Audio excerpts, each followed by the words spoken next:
Ministro de Comunicación, José Manuel Canelas, ¿correcto? Un gusto, Enrique. Buenas noches, un gusto estar contigo aquí desde La Paz. ¿Es la primera entrevista que tenemos en televisión o ya habíamos tenido antes cuando estaba en función de diputado? Yo creo que es la primera. De diputado, de viceministro, creo que no estuvimos juntos. Ah, bien, correcto. Bien. Bueno, algunos dicen, es correcto lo que digo, ¿no? Es de los que resuelve las cosas rápido, y va rápido, y tampoco le gusta asumir roles que no le competen, no obstante que puedan estar por debajo de la estructura que están de usted en el organigrama. Ese es el estilo que le gusta, ¿no, ministro? Sí, bueno, vamos a ver cómo me va durante esta gestión, pero sí, procuro ser una persona práctica. Algunos decían, porque usted sabe que en las redes sociales se dice de todo, pues, ¿no? Y yo no las miro mucho, las miro también. Hay muchas cuentas falsas que a veces uno puede enojarse de manera errática. Tiene un eco español, dice. Sé que estudió en la Complutense de Madrid, una reconocida universidad a nivel internacional. Sí, viví mucho tiempo en Madrid. Al terminar el colegio con 18, casi 19 años me fui a vivir a España. Viví allí por un poco más de 10 años, 11 años y pico, de mis 18 a mis 30 años. Empecé matriculándome en Derecho en la Facultad de la Complutense. La cosa no funcionó muy bien y a la mitad del camino lo dejé. Empecé Ciencias Políticas desde cero, terminé Políticas y luego me metí en un máster de Gobierno y Administración Pública en un centro autónomo relacionado con la Complutense, que es el Instituto Universitario Ortega Marañón, y luego de vivir mucho tiempo fuera, volví a nuestro país. A lo largo de mi vida en España mantuve, digamos, una relación muy estrecha con lo que ocurría aquí. Venía cada año, además, y procuraba venir en los acontecimientos electorales importantes. Vine para el referéndum de 2008, para la campaña de 2009, y bueno, también venía por cuestiones privadas, personales. Y al cerrar el ciclo de estudio en España, retorné a nuestro país hace 7 años. Perfecto. ¿Cuánto tiempo viviendo en España, ministro? Casi 12 años. Ah, 12. ¿De corrido? Largo, sí. Muy largo. Correcto. Tenía la primera pregunta, ¿quién es Manuel Canelas? ¿Cuál es su nombre completo? Leí también, es venezolano. Bueno, seguramente a veces los padres de uno pueden ser bolivianos, cruceños, y tienen alguna tarea en el exterior y le tocan hacer en Argentina, pero uno es boliviano, digamos, ¿no? Entonces, ¿quién es José Manuel Canelas? ¿Cuál es su nombre completo? Aparte de la formación que nos dijo, para que el país y los hermanos migrantes que nos sintonizan puedan conocerlo más. Bueno, mi padre es de Cochabamba, mi madre es del Beni. Desafortunadamente nací fuera no por una tarea diplomática de mis padres, sino por el golpe de Luis García Meza. Mi padre era dirigente universitario en los 80 y bueno, si no se escapaba probablemente lo mataban. Entonces se fue a asilar en la Embajada de Venezuela, estuvo allí como un mes, me parece, asilado. Él se marcha a Venezuela, mi madre ya estaba embarazada y cuando mi padre consigue irse a Venezuela, digamos que sale del país entero, mi madre poco tiempo después lo acompaña. Yo nací en octubre del 81 en Caracas, pero no tengo ningún recuerdo de esa primera infancia porque retornamos muy pronto. El 84 volvemos aquí. Bueno, mi familia por parte de padre es una familia con mucha tradición periodística y política. El hermano mayor de mi abuelo, Demetrio Canelas, fundó el periódico Los Tiempos, tenía un periódico en Oruro que se llamaba La Patria. El primo hermano mayor de mi padre, Jorge Canelas, fundó La Razón, La Prensa. Bueno, sigue Los Tiempos, está Correo del Sur. En la familia, digamos, siempre ha habido como una tradición fuerte con el periodismo y también con la política. El lado de mi madre son actividades profesionales más independientes. Ella es de una ciudad, de un pueblito pequeño al lado de Rurrenabaque de Reyes. Bueno, hice el colegio en La Paz, la guardería, el colegio en La Paz, y como ya dije, al terminar el colegio me fui a estudiar a Madrid, retorné aquí con 30 años, arrancamos un programa de televisión los domingos en la noche que sigue emitiéndose en ATV, que se llama Esta casa no es hotel, que presenta mi amiga Susana Bejarano desde hace ya 7 años. Tuvimos también un periódico con unos amigos, un periódico de publicación irregular, una suerte de semanario que se llamaba El Desacuerdo, donde tuvimos la suerte de que escribía con regularidad Edmundo Paz Soldán, Fernando Molina, una vez escribió Carlos Mesa, Diego Ayo, Fernando Mayorga. El periódico salía de manera irregular, logramos tener 26 números, y ya el 2014, cuando yo preparaba un programa de entrevistas en solitario, cuando me nació la idea, le comenté a algunos amigos, algunas personas que yo respeto, como el vicepresidente García Linera o el expresidente Carlos de Mesa, les conté a ellos y a unos cuantos más que quería preparar un programa de entrevistas yo solo. Eso se aborta, a pesar de tener ya nombre del programa, concepto, incluso habíamos grabado una especie de piloto, porque el presidente Morales y el vicepresidente García Linera me invitan a participar en las listas de diputado del Movimiento al Socialismo en 2014. Y después he sido 3 años diputado, 1 año viceministro y, bueno, 1 semana como ministro. Bien, es buen comunicador, es práctico, va directo, eso se aplica bastante en el periodismo escrito, pero no se inclinó para el periodismo y ese escrito televisivo, radial, ¿no? Para estudiar en la universidad. Estuve a punto, realmente estuve a punto, porque, como te digo, estábamos preparando el piloto. Yo recuerdo que le comenté al vicepresidente esta idea, había abandonado el programa de los domingos en la noche, Esta casa no es hotel, donde mi rol era ser como un tertuliano habitual, no iba todos los domingos, pero prácticamente sí, que defendía como posiciones de izquierda en el programa.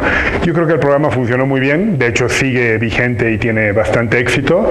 En el año y medio que yo estuve, pasó por ahí el presidente Evo, Tuto Quiroga, Carlos Mesa, Samuel Doria Medina, y cuando ya decidí, digamos, continuar un poco por la línea periodística, es que se nos ocurrió con un grupo de amigos que yo presente un programa de entrevistas.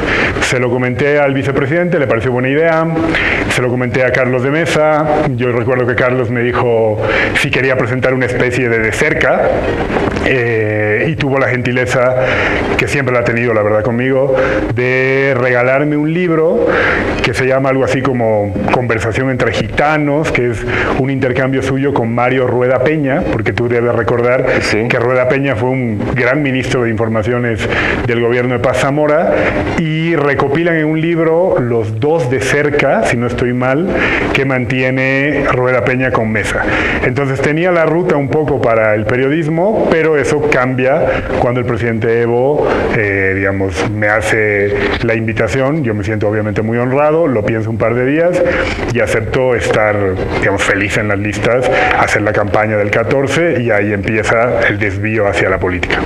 Bien, me he dado cuenta en las 3-4 veces que hemos tenido la oportunidad de conversar, ya sea por WhatsApp o por teléfono, que es de apertura, no tiene esos complejos que a veces tienen los que son partidarios o militantes de un partido político, una agrupación, una plataforma, que si tal persona, por decir, el jefe del partido no gusta mucho, no comulgan, yo no lo nombro, pero si no tiene problema nombrarlo a Carlos Mesa o Tuto Quiroga, y yo lo hallo bueno eso, yo lo hallo bueno porque es una apertura hacia las personas.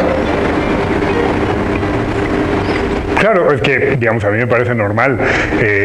Yo estoy muy convencido del proyecto en el que milito. Creo, y además aprecio y admiro mucho al presidente Evo.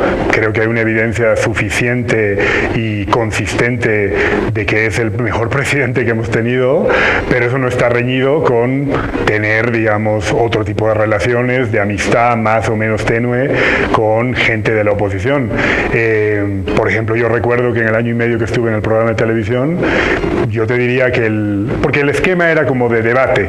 Cuando venía un presidente o un expresidente, generalmente el programa era Susana presentándolo y yo más o menos polemizando con el otro invitado. Y creo que no me equivoco si digo que el mejor debatidor, bueno, superior a mí, que yo sentía que era un gran animal de la comunicación, era Tuto Quiroga. Y no pasa nada por decirlo.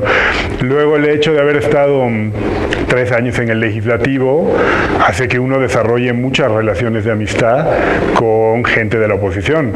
Yo estoy convencido, y eso no está reñido con decirlo en público, en los debates, puede ser en Panamericana o en la Asamblea, que de momento, y esto no creo que sea un buen dato, pero de momento me parece que del lado de la oposición, más allá de buenas voluntades y buenas personas, está muy lejos el que existe un proyecto razonable y consistente para dirigir el país, pero eso no está, ya insisto, no es incompatible con tener una buena relación personal, con recibir algunas críticas, asimilar otras y cambiar algunas actitudes. Y en el caso de algunos actores de la oposición, yo tengo una relación personal con algunos de ellos, con hijos de algunos de ellos, viejas amistades que por supuesto yo intentaré y procuro que la política no las cambie. Perfecto. Y mira qué coincidencia, ministro, con quien siempre me he preparado para las entrevistas, como me he preparado para esta entrevista con usted también. Siempre uno va acumulando, tratando de corregir errores, defectos que siempre uno tiene. Y a uno de los que mayor cuidado le tenía, no lo había entrevistado, estaba de candidato a la presidencia con María René Duchenne, ¿se recuerda usted? Y era a Tuto Quiroga, porque es rápido mentalmente, maneja cifras, hace cálculos en la mente, va así, es rápido. Y digo yo, a este lo tengo que parar de entrada, dije, porque si no lo paro, se me dispara y después no lo agarro ya. Claro, claro. Así que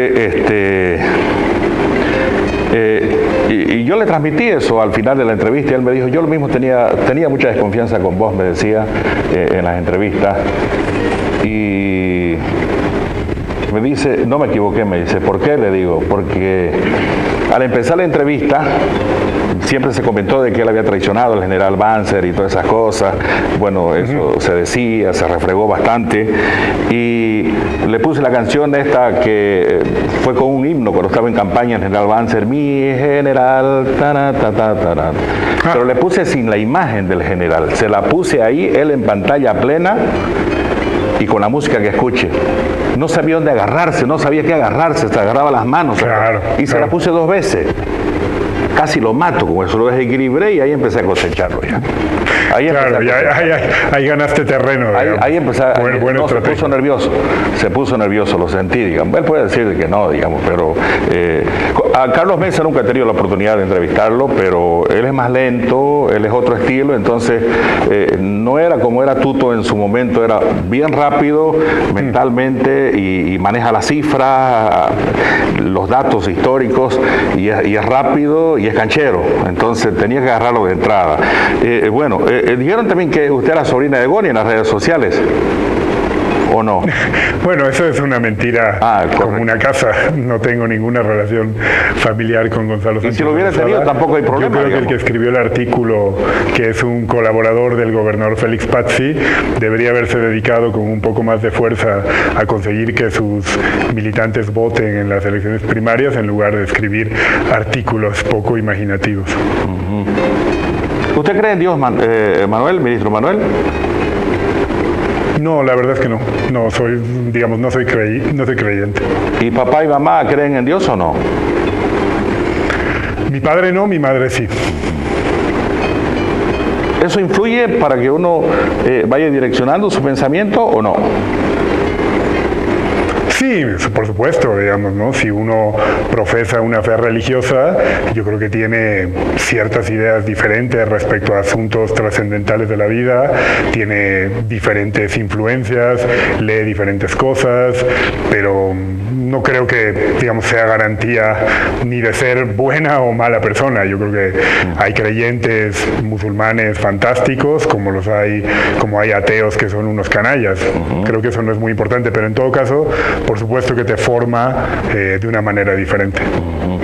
Veía hoy los noticieros, siempre reviso los noticieros para ver si hay alguna información de último minuto antes de ingresar en estos programas, que ya llevo como 15 y tantos años con estos géneros periodísticos, y veía cuando el esposo le mata a la señora, el padrastro mata a un bebé, a un recién nacido, y yo decía, si tuviésemos temor a Dios, si tuviéramos a Dios en nuestro corazón, de repente hubieran menos hechos de esta naturaleza, y no se trata precisamente de tener leyes, pero como usted dice, habemos de todo, puede uno creer acá, hay buenos, hay malos, pero en el caso mío yo creo que si estuviésemos más cerca de Dios, me incluyo, pudiese ser la situación mejor en el mundo y en el país.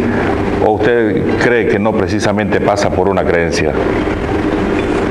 No, yo creo que no pasa necesariamente por una creencia, o sea, en el sentido de que creo que hay lamentablemente demasiada evidencia de que la gente muy religiosa también está dispuesta a cometer, digamos, barbaridades en función de defender a sus creencias. Yo creo que en general crea uno en Dios, cree en un Dios musulmán, católico, o cree en la ley, en un sentido laico, digamos, de que cree en la ley o cree en una manera más inmanente del espíritu.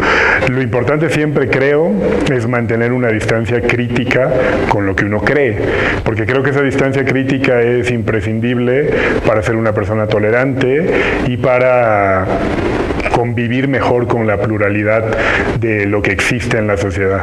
Creo que si uno es un católico creyente que va todos los domingos a misa, o al revés, ha crecido en un hogar laico y, no sé, no tiene a la religión como un elemento central, pero cree en otras cosas, cree en la ley, cree, no sé, yo creo que en general toda la gente siempre cree en algo, a veces trascendente, a veces no, a veces religioso, a veces no, pero creo que es imprescindible para tener una sociedad más tolerante, más abierta al respeto al diferente, siempre tener una distancia crítica con lo que uno cree, no creerse el dogma tanto de un partido político como de una religión, como de una militancia, porque si uno no tiene esa distancia crítica, siempre va a creer que en última instancia tiene la razón, y yo creo que ese es como el germen de luego ser una persona potencialmente intolerante.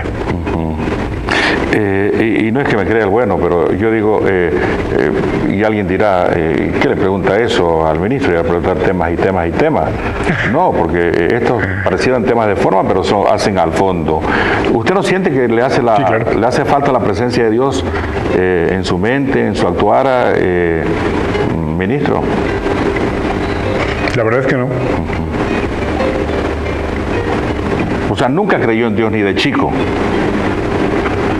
No, de chico sí, porque yo estudié en un colegio católico. Estudié en el Colegio del Amor de Dios, aquí en la ciudad de La Paz, en la avenida Arce, y desde luego era un colegio católico donde la religión era una asignatura obligatoria y teníamos, digamos, una liturgia religiosa más o menos continua. Pero no sabría decirte en qué momento dejé de creer en, digamos, en una creencia ordenada en torno a una religión, con unos ritos. No recuerdo bien el momento, pero en todo caso, algún momento sucedió algo en el que yo fui dejando de creer lo que me habían enseñado los primeros años en torno a esa creencia, ¿no?, de trascendencia, de un Dios, con toda la mitología propia de la religión católica. Y ya de más grande, sí me parece, digamos, que hay documentos fantásticos de la religión católica que estimulan mucho el pensamiento, qué sé yo, todo alrededor de Pablo de Tarso.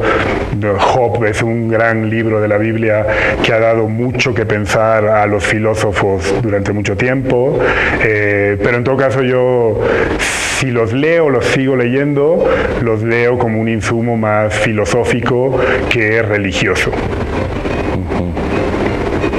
¿Y cómo se lleva con su papá y con su mamá? ¿Ustedes hablan todos los días, una vez a la semana, o no tienen tanta comunicación? No, con mi padre tengo una relación, digamos, muy tenue desde hace mucho tiempo. Son cosas que pasan en las familias, a veces uno coge un camino diferente, y con mi madre sí, tengo una relación bastante frecuente. No nos vemos mucho, sobre todo por mi trabajo, pero hablamos, nos escribimos, nos mensajeamos, nos escribimos por Facebook y nos vemos de vez en cuando para tomar un café o para almorzar y ponernos un poco al día. ¿Pero con el papá se llaman para el cumpleaños o no precisamente? ¿Para el cumpleaños o para las Navidades?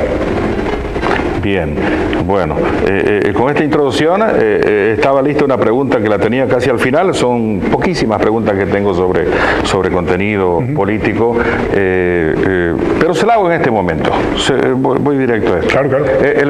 Y le hago esto porque sé que está preparado usted mentalmente y emocionalmente e intelectualmente para asumir, porque alguien uno le dice, le pregunta, este no me quiere, este es un malo, no me quiere, este quiere destruir el proceso. Más ganas, Juana, no tiene nada que ver el proceso con darse cuenta, pero uno tiene que ser tolerante con todo, como otros son tolerantes con uno. ¿Usted cree que el 21F, el 21 de febrero, no fue una palabra sagrada del pueblo que le dijo, no, usted y usted son buenos tipos hasta el 2019, punto, usted se va al Chaco y usted se va a pasar clases y se acabó el cuento? Ministro. O sea, yo creo que hay que tomar en cuenta el hecho como un hecho relevante. Yo entiendo, digamos, que haya gente, no sé, molesta con el hecho de que votó algo el 21 de febrero y entendía que eso tenía que tener una consecuencia de que el presidente Morales no esté en la papeleta. Yo, digamos, entiendo parte de esa incomodidad, de esa molestia. Lo que sucede es que habían otras vías para lograr que la candidatura esté habilitada. Yo entiendo, de verdad, honestamente tengo muchos amigos, tengo amigos que han votado que sí, tengo amigos que han votado que no. Procuro conversar más con los que han votado que no, porque es a la gente a la que yo aspiro a convencer para que vuelvan a votar por el proyecto del Movimiento al Socialismo el 19. Habían otras vías alternativas, lo dijimos poco tiempo después del resultado del referéndum, vías que nosotros sabemos que pueden generar cierta incomprensión en sectores que votaron que no, pero esa vía es una vía legal y en nuestra opinión es la vía legítima y legal por la que podíamos optar. Además, sabiendo que eso genera más dificultades para nuestro proyecto porque hay una mayor pedagogía que hacer con sectores de la población, que habiéndote votado en las elecciones anteriores, por los motivos que fueran, decidieron votar que no en el referéndum. El hecho de que nosotros recurrimos a un camino que está, digamos, que es legal, que está establecido para habilitar la candidatura, nos pone una tarea extra a nosotros. No es que nos hace las cosas más fáciles, nos pone una tarea extra, porque tenemos que intentar persuadir a parte de esa gente que votó que no, que seguimos siendo el único proyecto confiable y coherente para conducir el país. Yo entiendo que la oposición político-partidaria, que estos 10 años no ha generado absolutamente nada nuevo confiable, consistente y que asegure que puede pilotar la nave en nuestro país los siguientes años, yo entiendo que procuren quedarse en torno a un bucle de la molestia del referéndum. A la oposición le gustaría que las siguientes elecciones sean una especie de referéndum sobre el referéndum.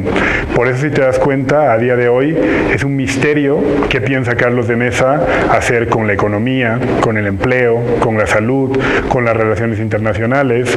Creo que sigue siendo todavía un misterio qué piensa hacer Óscar Ortiz con nuestro país. Creo que hay una insistencia inteligente, pero un poco peligrosa, en quedarse hablando solo alrededor del 21 de febrero, con todo lo importante que puede ser.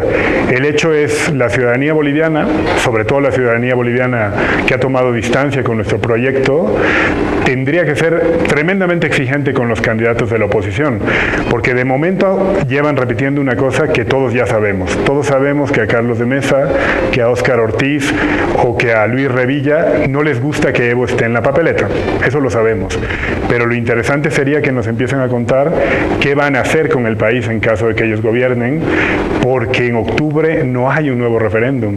En octubre hay unas elecciones generales donde se va a decidir la política de empleo, la política de salud, la política económica.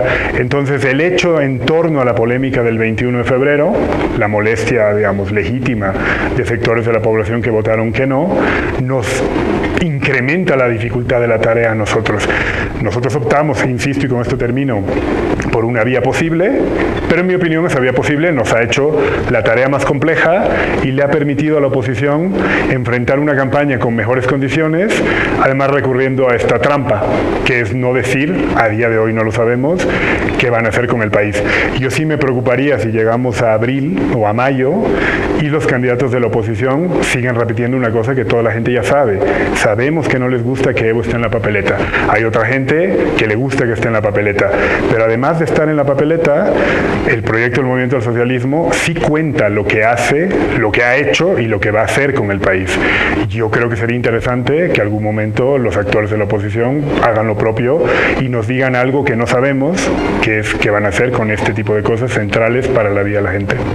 Bien, mire, estoy revisando, ministro, los mensajes y primera vez que veo que no hay un insulto. Primera vez que veo que no hay un insulto. Y los insultos no los leo por ahí y yo los respondo, ¿no? Pero me gusta eso. Claro. Voy a leer algunos. Eric Orosa, que siempre nos acompaña, está en la frontera en este momento. Felicitaciones, Enrique, dice. Muy buen trabajo, siga adelante, muy buena entrevista. Saludos, Enrique de San Pablo, Felipe Caballero. Tenemos gran audiencia en el exterior, ministro. Miguel Ceballos. Muy bueno. Vamos, hombre, dice, ole, la madre tierra, y se ríe, debe ser medio español este. Saludos, Enrique, buen programa, sigue adelante, siempre veo el programa desde Cochabamba. Enrique Mamani es mi tocayo. Roder Colque, saludos al ministro de Comunicación Canelas y también a vos, Enrique. Bueno, mi pregunta es como ministro de Comunicación, la gestión que va a hacer para fortalecer el área rural y otras cosas.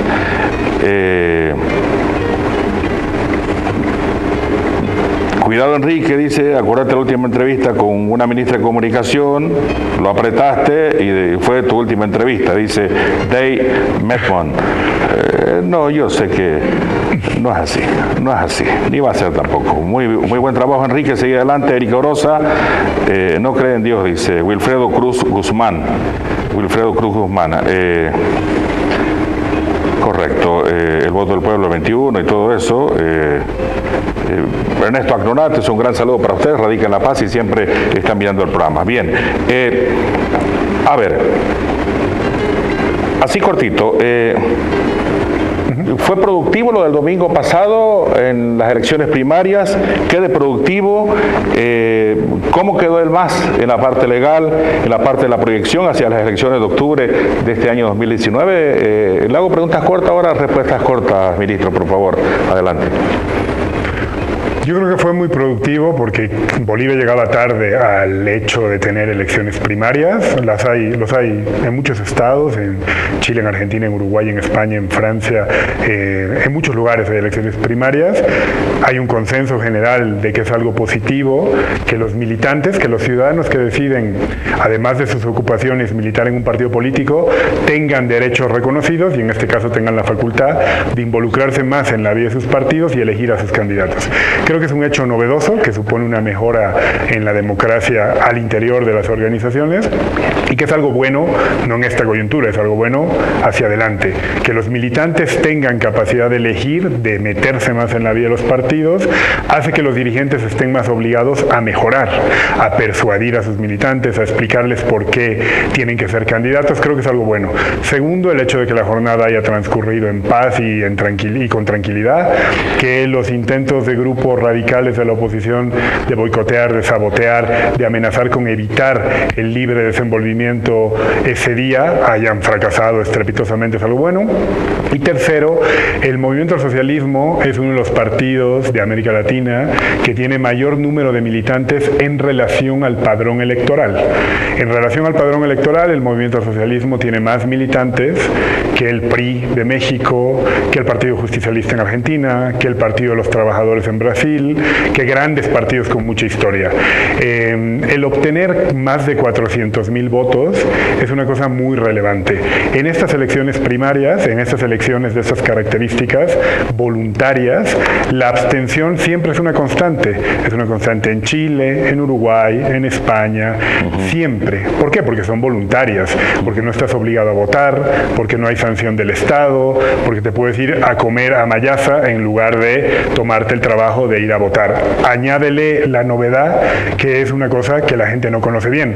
En ese sentido, obtener el 40% de voto afirmativo, un poquito menos, me parece que es el 38% de voto afirmativo, es una cosa muy, muy relevante. Yo creo que el MAS sale fortalecido. Es cierto que las expectativas siempre son más elevadas, pero las expectativas en la vida siempre son más elevadas respecto a cualquier acontecimiento importante, pero haciendo un análisis comparado de cómo se desenvuelven las primarias en otros estados y no comparando en base a la expectativa, en base a la realidad comparada, es una cosa notable alcanzar casi el 40% de voto afirmativo y muestra que el movimiento del socialismo es el único partido con una buena implantación territorial y que partes con 400.000 personas muy dispuestas a hacer campaña en las elecciones de octubre. Perfecto. Cortito. Autocrítica del domingo. Para mí la única autocrítica es no haber explicado previamente esto que estamos conversando ahora, que las elecciones primarias, en cualquier caso comparado que tú quieras encontrar, suelen tener altos niveles de abstención. No hay elecciones voluntarias, o si las hay son realmente anecdóticas. Yo en todo lo que he buscado estos días y que conozco como politólogo, no hay elecciones primarias donde haya el 80% o el 90% de votación, salvo que estés en Corea del Norte, donde no hay elecciones voluntarias. La única autocrítica, no haber puesto este marco explicativo días antes. Nosotros deberíamos haber explicado, que tú me preguntes una semana antes de las primarias, cuál era la expectativa de voto. Y yo te hubiera contado que la expectativa de voto hubiera oscilado entre un 30 y un 40%, 25, 40%, utilizando un montón de ejemplos para explicarle a la gente realmente cómo se desenvuelven las primarias en otro lado.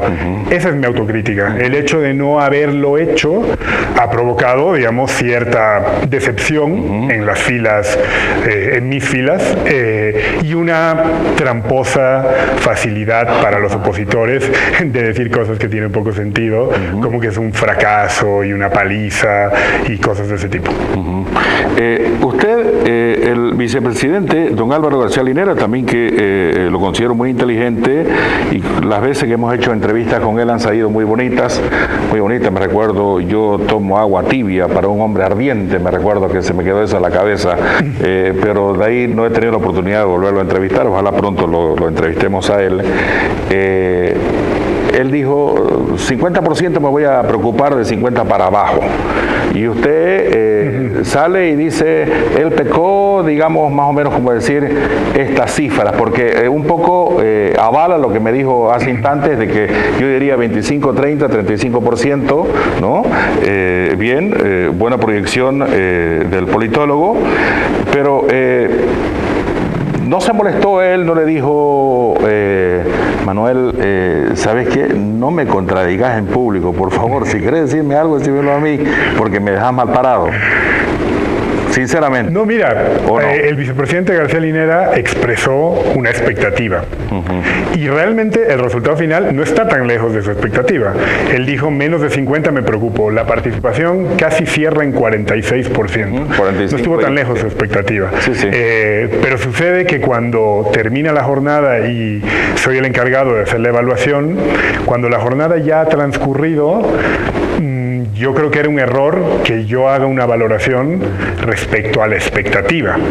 Yo tenía que hacer una evaluación respecto al hecho concreto.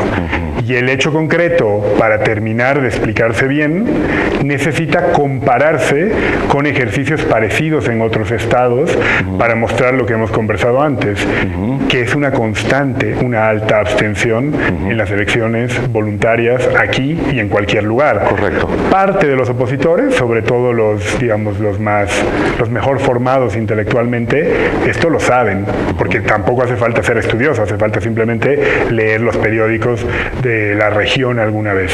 Y yo creo que si nosotros no hacíamos este esfuerzo de explicarlo, podíamos dar más fuerza al relato tramposo de que es un fracaso que más de 400.000 personas hayan salido un domingo ordinario de manera voluntaria, sin obligación y sin sanción estatal a apoyar al binomio del presidente Evo y el vicepresidente García Linera. Pero él no lo llamó. Pero el vicepresidente no me ha dicho nada, no me ha reclamado.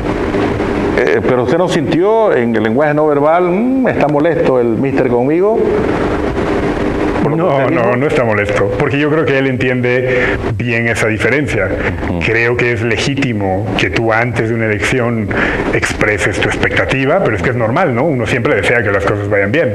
Pero ya la evaluación posterior, tiene que hacer una evaluación posterior en base a los hechos reales y que, insisto, necesitaban ser comparados con ejercicios parecidos. No podían compararse con ejercicios bolivianos, porque es la primera vez que hemos hecho una primaria.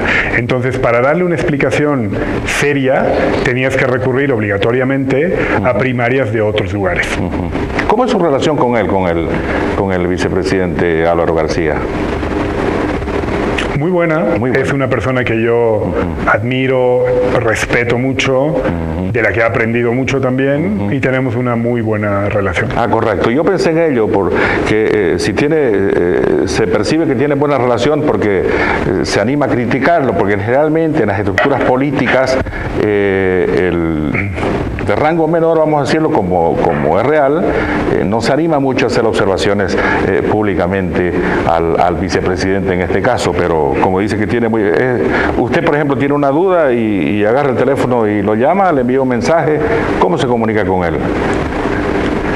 Lo que sucede es que yo, insisto un poco, entiendo que se haya podido leer en algunos sectores como una crítica, pero en mi opinión yo no le hice una crítica. Yo expliqué la situación desde un enfoque diferente. Probablemente él lo entendió de este modo y por eso es que no se molestó. Sí, ¿no? Tenemos una comunicación también por trabajo, una comunicación continua.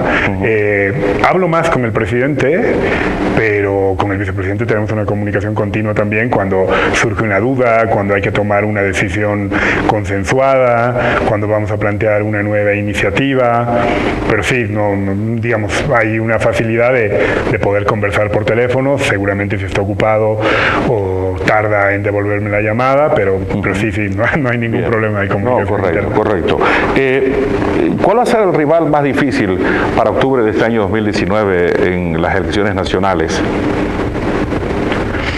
Creo que es un poco pronto para decirlo, porque creo que anticipar todavía el escenario a 9 meses de las elecciones en base a encuestas, que son una fotografía del momento todavía muy alejada del momento donde la gente tiene que tomar una decisión, no estoy seguro cómo se van a desenvolver las candidaturas del otro lado. Es evidente que con las encuestas que han salido, no es un misterio decir que la candidatura opositora mejor posicionada es la candidatura del expresidente Carlos de Mesa. Ahora bien, yo creo que las primarias, a pesar de que la oposición ha sido relativamente hábil en desplazar un poco el foco de atención en el supuesto mal resultado del movimiento al socialismo, han mostrado ya algunos de los problemas que va a tener la candidatura del expresidente Carlos de Mesa, como una enorme ausencia de estructura y de presencia territorial. Porque si bien es verdad que ellos jugaron a una especie de boicot contra sus propios electores, desanimando a la gente que habían entusiasmado un mes atrás para que se inscriban como militantes, los demócratas sí mostraron fortaleza a la hora de tener una alta representación de delegados en los recintos electorales. La candidatura del expresidente Carlos de Mesa tuvo una representación menos que testimonial de delegados. Me parece que son menos de 50 los delegados que pusieron en los recintos electorales, que eran miles de recintos electorales. Luego, creo que es difícil que algún ciudadano normal recuerde el nombre de la candidatura de la alianza de Carlos de Mesa. En ese sentido, creo que a pesar de todas las críticas que le hacen al presidente Morales del caudillismo y de que existe solo él como figura, creo que en el caso del proyecto de Carlos de Mesa es todavía más acusado ese rasgo. Si tú haces una entrevista, mandas a tu periodista y a tu cámara a preguntar en la Plaza 24 de Septiembre de Santa Cruz o en el Prado de la Paz cómo se llama el candidato a vicepresidente Carlos de Mesa o cómo se llama la alianza política en la que se presenta Carlos de Mesa, no lo va a saber nadie, eso te lo puedo garantizar, o sea, vas a ver 1 de cada 10. Creo que va a empezar a tener problemas la candidatura, sobre todo en la medida que se le pregunte a la candidatura de Carlos de Mesa qué va a hacer con el país. Yo creo que hay más claridad ideológica menos éxito en las encuestas, pero más claridad ideológica de lo que piensa Óscar Ortiz que de lo que piensa Carlos de Mesa. Y en la medida que se acerquen las elecciones, si nosotros somos capaces de que la gente se persuada de que en las elecciones de octubre se decide la estabilidad, el empleo, el futuro, la política de salud, creo que una candidatura que de momento es muy ambigua ideológicamente y que tiene una notable debilidad territorial, lo reconocía el mismo Gustavo Pedraza en una entrevista en Página 7, decía él, nos falta calle, nos falta salir. Si dices que te falta calle es que te falta gente, y si te falta contacto con la gente, te faltan ideas. Correcto. Hay que ver todavía, ¿no? De momento es evidente que en las encuestas él marca como el candidato opositor con más fuerza, Correcto. pero creo que en la medida que la campaña vaya avanzando y hayan otras demandas de la gente y necesidad de más fortaleza territorial, creo que la candidatura, no va a zozobrar, pero va a empezar a tener unas dificultades que habrá que ver cómo responden a esas dificultades. Bien, me hizo recuerdo cuando había un futbolista que tenía más velocidad que técnica y decía, se me acaba la cancha rápido, y a nosotros se nos acaba el tiempo rápido, porque yo lo quiero comprometer, tengo 2 o 3 preguntas más, sería más, pero bueno, se fue así el tiempo volando. Viene poco para Santa Cruz, ¿no? Es que estos primeros días son de orden, de ordenamiento de la oficina. Sí, sí. Correcto, ¿no? Pero cuando venga lo invitamos acá y coordinamos, obviamente, por las vías correspondientes. Encantado. Te aviso cuando vaya. Correcto. Si un amigo de usted de la Complutense le dice, usted es José Manuel, ¿no? Manuel. Mis viejos amigos me decían Manolo, después Manuel, y la mayoría de la gente me llama Manu en realidad. ¿Su apellido materno es Jaime? Jaime, como el nombre. El apellido materno es como el nombre. Sí. Bien. Y seguro que nos están mirando en Reyes, su compañero del colegio de ese tiempo. Probablemente. Le llamo un amigo estamos suponiendo, y le llamo un amigo de la Complutense de Madrid y le dice, Manolo, me voy a ir a vivir a Bolivia, 2020-2025, pero va a ser el jefe de tu partido presidente. ¿Usted qué le diría en la intimidad? ¿Va a ser presidente el presidente Evo Morales? ¿Cómo? No te escuché muy bien. Si un amigo viene, ¿le dice que va a venir a vivir a Bolivia? Me quiero ir a vivir a Bolivia 2020-2025. Decime la verdad, quiero irme con todo, quiero irme a vivir a La Paz. ¿Va a ser presidente tu amigo, el jefe, el presidente Evo Morales, para que yo me vaya o no? ¿Qué le diría a usted? Sí, yo estoy convencido que vamos a ganar las elecciones y que el presidente Morales va a gobernar una legislatura más. Bien. ¿Cómo ven los medios de comunicación del país? ¿Los ve equilibrados? ¿Los ve duros con el gobierno? Yo honestamente los veo, a ver, no quiero generalizar, por supuesto hay medios y medios. Sin pena, pero yo creo que hay algunos ejemplos que pueden sonar anecdóticos, pero que ilustran bien que parte de los medios más importantes del país, tienen un tratamiento desigual respecto al gobierno y a la oposición. Yo creo que hay un ejemplo que ilustra muy bien esto.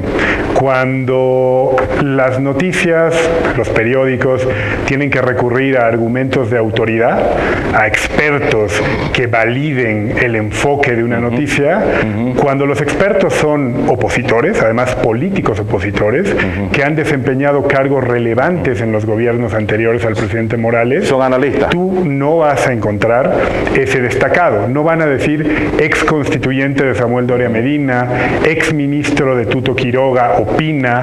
Siempre lo revisten de una falsa neutralidad ciudadana y neutralidad técnica. Y es gente sobradamente inteligente como Jorge Lazarte o como Iván Arias, a los que jamás les ponen el apellido político opositor. En cambio, al revés, es una cosa bastante divertida. Jamás vas a encontrar que alguien que fue senador del MAS y que es un sociólogo inteligente como Adolfo Mendoza, lo pongan como sociólogo.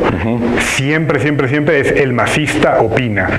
Puede parecer una anécdota, pero la prensa y los medios están plagadas de este mismo ejemplo, que en mi opinión ilustran a una escala pequeña lo que sucede a diferentes escalas, un evidente tratamiento desigual respecto a lo que se cuenta del gobierno y de la oposición. En las entrevistas le digo, ministro, aquí habemos, y no los voy a nombrar, son como 5 personas aparte de mi persona que estamos aquí en el estudio, y los 5 están mirándole a la pantalla muy atentos. Quiere decir que no vamos por mal camino. Qué bueno, un saludo. Quiere decir que no vamos por mal camino. Yo me preocuparía también. A ver, pero usted se anima a citar un medio, por ejemplo, decir, nos brinca con todo en su página de opinión, no hay uno que nos tire un pitazo a favor, o prefiere no citar a nadie.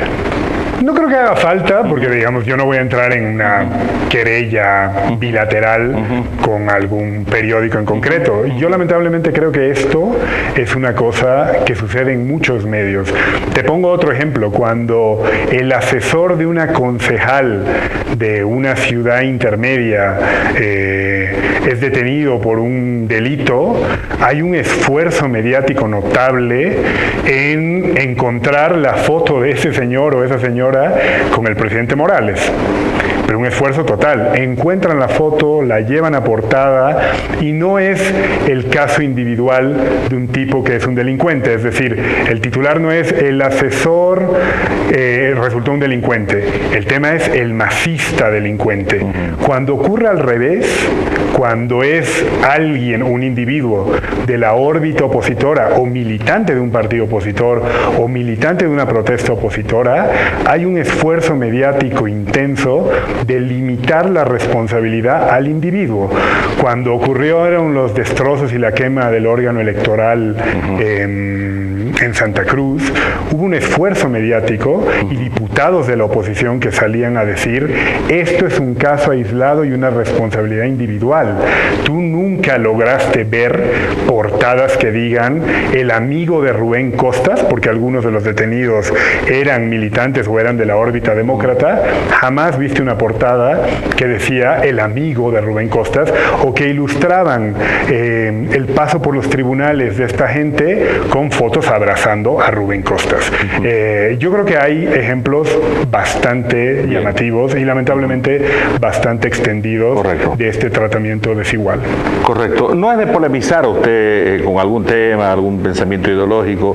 Usted escucha, dice su posición y avanza, ¿no? No es de polemizar, ni de quedarse eternamente en un tema, una semana.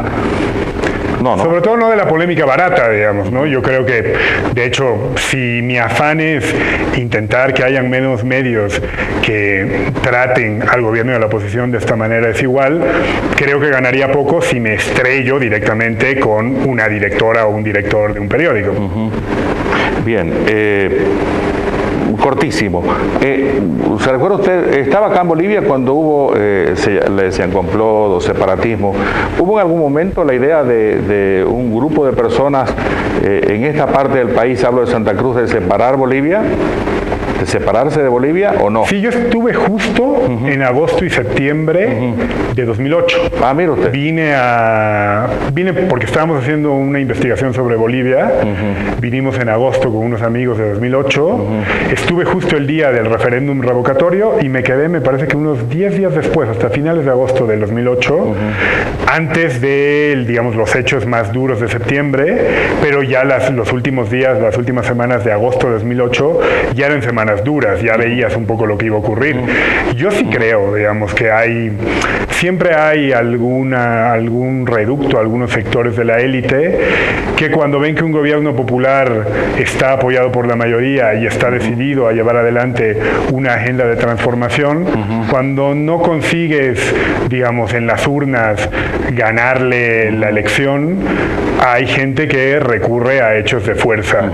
Yo creo que sí, no sé decirte cuán representativos eran, no me voy a meter, digamos, en ese jardín, pero sí me parece que es evidente que hubo algunos grupos de la élite de Santa Cruz, no representativa, espero, o creo, de la mayoría del pueblo cruceño, que con independencia de ser crítico o a favor del gobierno, recurre a vías pacíficas y democráticas para manifestar mostrar su oposición, pero sí creo que hay suficiente evidencia de que sectores de la élite apostaron por una salida de fuerza que afortunadamente entre el apoyo popular y el apoyo internacional no logró ese objetivo. Bien, con esto cierro. ¿Cuál es la plaza más dura para que el masismo gane una elección? Cortito, con esto cierro ya. La plaza más dura. Pues mira, yo creo que la plaza más dura, en mi opinión, son algunas ciudades capitales y en concreto te diría que las 3 capitales del sur. ¿Pero cuál es Yo más creo que dura ahora de todas? mismo Tarija, Sucre y Potosí son los lugares que son más difíciles para nosotros. Mire usted, y a propósito, coinciden algunos datos con los de el menor porcentaje que ha asistido, ¿no?, a las primarias de este domingo. Sí, o sea, si ves incluso el desempeño electoral del 14, yo creo que ya mostraba algunas señales.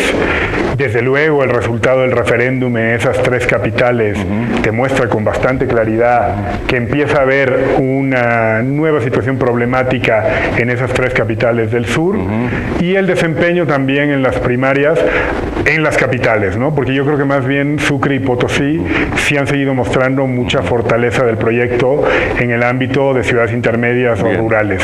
Pero me parece que viendo los últimos desempeños electorales, esas 3 capitales son un tema que tenemos que tener como una prioridad. Correcto.